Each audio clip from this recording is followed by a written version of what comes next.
Tucson has one of the most beautiful sunsets that I've ever seen. I mean, I've been to California, I've been to Mexico, Texas, I've even been to some places in Mexico, and all those places have great sunsets, but there's just something different about Tucson. And I'm pretty sure there's a science behind it. You know, and the city really just has something magical about it. As corny, as ridiculous as that sounds, there's so much culture and art and history to this city. I mean, I think we were the first city in the States to be named the um, UNESCO City of Gastronomy ever. So that's saying something. And I love the city. I grew up here, lived here all my life, native Tucsonian. But I've noticed that there is something that is plaguing the city. Tucson has a significant homeless population, and the people in that population in particular are very vulnerable to drug use and addiction, specifically fentanyl.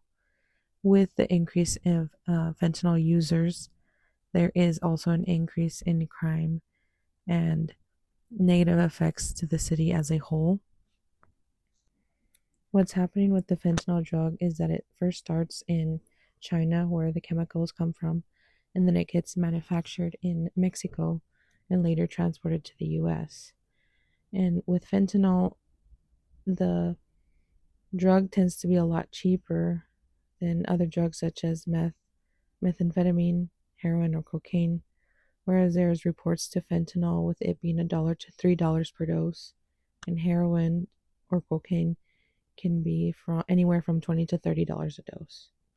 That's why it's a lot more attractive to this population or to people in general who use the drug, because it's a lot cheaper. And what it does is that it gives them that quick fix of them wanting to get high. Fentanyl can take different forms. It can be in a powder form, it can be in a liquid form, but the most common form tends to be a light blue colored pill. And this pill has become so famous, for lack of words, that there have even been songs inspired by this new drug that's taking over the streets of Arizona. Arizona blues taking over you. You won't ever run, you won't have a clue. You already did one, or was it two? Now you chase a whole type of different blues. Arizona blues taking over you. You won't ever run, you won't have a clue. You already did one, or was it two? Now you chase a whole type of different blues. I've seen how this city has changed. As a kid, you don't really notice the drug use or what's going on in the streets, but as I've gotten older, I'm much more aware of what's going on in my community, and I have personally experienced a negative effect with the increase of the drug fentanyl here in the city. It was October 26th of 2023, around 3:30 in the morning. I woke up to my husband yelling my name. And at first, I thought it was a dream, and I know it sounds like a movie, but I realized he wasn't in bed with me, and I heard him clearly a second time yell my name. So I ran outside, and he told me to call the police. So I did just that. I called them, and the dispatcher said that it would be a while before officers would be able to get to us. Me thinking it'd be just a few minutes, it turned into 10 to 15 to 30, 45, and an hour until police finally came. And what had happened was my husband heard somebody trying to take stuff from the back of his truck, and he opened the door and saw this man with one of his tools in his hand on a bike getting ready to leave. So what he did is he tackled him and he got him on the ground, and that's where I go outside and I saw all this happen. And when you look at him, he looks to be around our age. He called himself Güero, and later we found out his name was Luis, which is interesting because that's my husband's name. And during this hour that we were talking, to him waiting for police to get there. He just kept asking us to let him go, to not be arrested, because he said it would be a cycle where he gets arrested, he goes in jail, he's forced to get clean, and then he starts doing drugs as soon as he gets out. And he says in order for him to change, to break that cycle, he has to have that want to change, to better himself. And when he said that, it was interesting because what he was saying made sense. It was logical. And people tend to have this stereotypical view of drug users, that they're unintelligent, that their brains are all fried.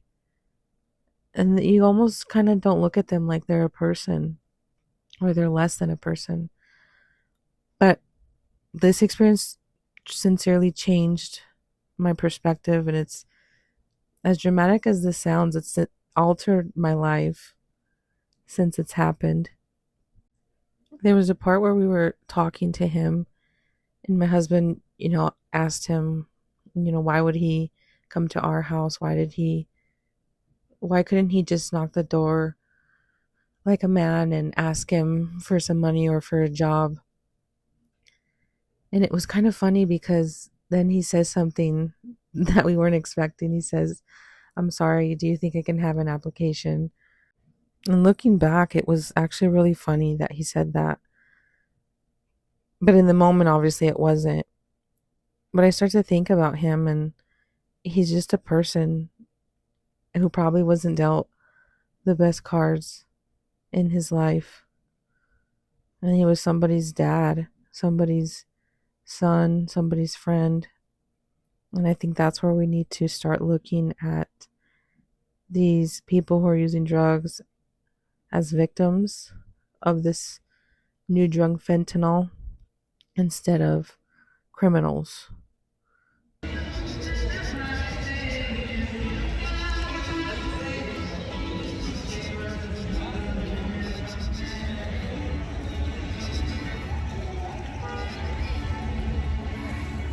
Adelante que le damos, pero me lo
Once you start looking at this public health crisis as not about individual choices, but about the environments and the systems that people are living under, we start to look at things differently. In the reading of The Land of Open Graves by De Leon, it shows us that border policies push migrants into extremely dangerous areas like the desert, where they're a lot more likely to get hurt or even die due to the harsh elements. The main idea is that harm is not random, it's shaped by policy. And I would use the same type of thinking to argue fentanyl works the same way too. A lot of the ways that the government responds is by focusing on policing and punishment, and that can actually make things worse instead of fixing the problem. When you punish people for using drugs, it's like putting a band aid on a broken bone. You're not actually solving or fixing anything. In the same way that border enforcement creates this danger for migrants, drug policies can create more risk for people who use drugs. Estamos aquí hoy 30 de marzo en la ciudad de Hermosillo, Sonora. Mi nombre es René Valenzuela, esposo de Linda Valenzuela, estudiante de la carrera de Criminología de la Universidad de Arizona en Tucson. Estoy aquí reunido con un funcionario del gobierno de Sonora, Pedro Encinas, y aceptó muy amablemente responder unas preguntas. El tema de hoy se trata de una droga muy peligrosa llamada fentanilo, muy usada en los Estados Unidos, y estamos buscando información acerca de esta droga en el estado de Sonora. La primera pregunta, aquí en el estado de Sonora se piensa de la droga fentanilo como una crisis mundial. Sí, se piensa que es una crisis por la violencia que genera. A pesar de que no se ve tanto consumidores, pero genera mucha violencia en todo el país. Excelente. ¿Has escuchado de violencia en otros países a pesar de Estados Unidos y México? No, no he escuchado en otros países. Okay. Excelente respuesta. Buen material. Vamos con la segunda pregunta. La segunda pregunta es, aquí en el gobierno del estado de Sonora, ¿qué se piensa? ¿Qué rol creen ustedes que juega el fentanilo aquí en Sonora? Pues en el estado se está trabajando una estrategia de seguridad en conjunto con salud, con la Secretaría de Salud, para minimizar los daños y tratar de erradicar el tráfico hacia la frontera norte. Se están estableciendo estrategias en conjunto de varias secretarías. Se tiene la mesa de seguridad donde todos los días a las 10 de la mañana se plantean estrategias y se ven resultados de las mismas, de cómo han ido evolucionando el tráfico de fentanilo y las diferentes drogas que se manejan en el país. ¿Se habla del fentanilo como una droga que haya llegado para quedarse o una droga que se planee erradicar? Pues la idea es eliminar el tráfico y consumo de fentanilo en el estado, en el país y en el país vecino. Excelente. Allá en Estados Unidos, esta droga en especial tiene un nombre en las calles que se llama The Blues. ¿Tiene algún nombre que hayas escuchado o que se haya platicado en estas juntas? ¿Algún nombre diferente a fentanilo que la gente se use para referirse a él? No, porque aquí en realidad casi no se ven casos de consumo. Más sin embargo, sí estoy familiarizado con el término porque en redes sociales se observa mucho a las personas así dobladas en las ciudades de Estados Unidos. Sí, de hecho, estuvimos manejando el día de ayer buscando más información en las calles y no encontramos a nadie con los mismos síntomas que vemos ahí en Estados Unidos. Bueno, la siguiente pregunta es, en Tucson, Arizona tenemos un problema con muchas personas sin hogar viviendo en las calles y los convierte en la población perfecta para este tipo de drogas. Aquí en Hermosillo o en el estado de Sonora se ve algo así. ¿Ves alguna población que sea víctima o especial para este tipo de drogas? Aquí en Sonora no considero que tengamos una población específica para el consumo de ese producto, sobre todo porque casi no se ve, pero tenemos un fenómeno que hay mucho tránsito de migrantes hacia el otro lado. Eso los convierte en la víctima perfecta. pues son personas que no tienen hogar, van al sueño americano por necesidad. Pudiera ser, pero por lo mismo de que van en busca de mejores oportunidades, dudo que quieran consumir ese tipo de productos. Muy bien, muy bien. Otra pregunta es, ¿cómo se ha visto o cómo ha impactado en el rango de homicidios el movimiento y creación de esta droga aquí en Sonora? Se ha visto, no sé si puedo decir aumento porque no soy experto en seguridad, pero se han visto estrategias de parte del gobierno del estado, sobre todo en ciudades fronterizas, que aplican algo llamado mando único, donde destituyen o suspenden a los policías municipales para encargarle a la policía estatal que ellos se hagan cargo de la seguridad del municipio, tanto vial como todo lo que conlleva ser policía municipal. Entonces, en algo resumido o más básico es, suspenden policías locales y traen autoridades de fuera de la ciudad que no tenga ese conocimiento o esa relación con gente local, evitar corrupción. Desconozco qué pase con los policías municipales, pero el que vayan policías estatales sí va por ese camino, porque son personas ajenas al municipio, no tienen pues ciertos vicios o conocidos que puedan afectar en su desempeño como policías. Ok, muy bien. Seguimos con la siguiente pregunta. Es, ¿cuáles son las medidas preventivas o cómo combate el estado de Sonora el tráfico, consumo, fabricación de este tipo de drogas?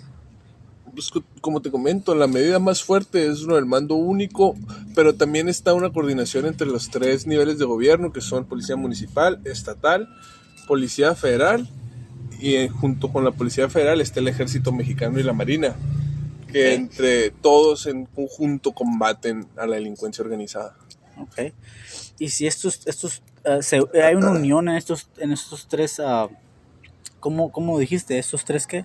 Los tres niveles de gobierno. Si hay una unión en estos 3 poderes de gobierno, se ve mucha decomisación de este fentanilo Sí, en se el observa estado. en las carreteras el decomiso, sobre todo por fuerzas estatales y federales, del producto, armas y diferente tipo de drogas. ¿Hay alguna cantidad que se maneje o que se platique de cuántas kilos, libras, toneladas de fentanilo se confisque en Sonora? Desconozco ese dato, pudiéramos buscarlo, pero de momento no lo tengo. Okay. The fentanyl crisis is usually talked about it being just about drugs or bad personal choices. But when you start to really look at it, you realize that it's a lot bigger than that. It crosses borders, it's shaped by policy, and it affects people in more ways than just one. If systems help create this problem, then there are systems that can help fix it too. Real solutions aren't just about punishment, but they're also about care. And that means that there has to be better access to treatment. There should be more harm reduction, and how people actually get help without being scared. This also means that countries should be working together, because this isn't something that just one country can fix alone. At the end of the day, fentanyl is more than just a bad drug. It's about its people, about its city, and even the future generation. Once we start prioritizing this problem, we can start rebuilding our communities and bring Tucson back to its former glory.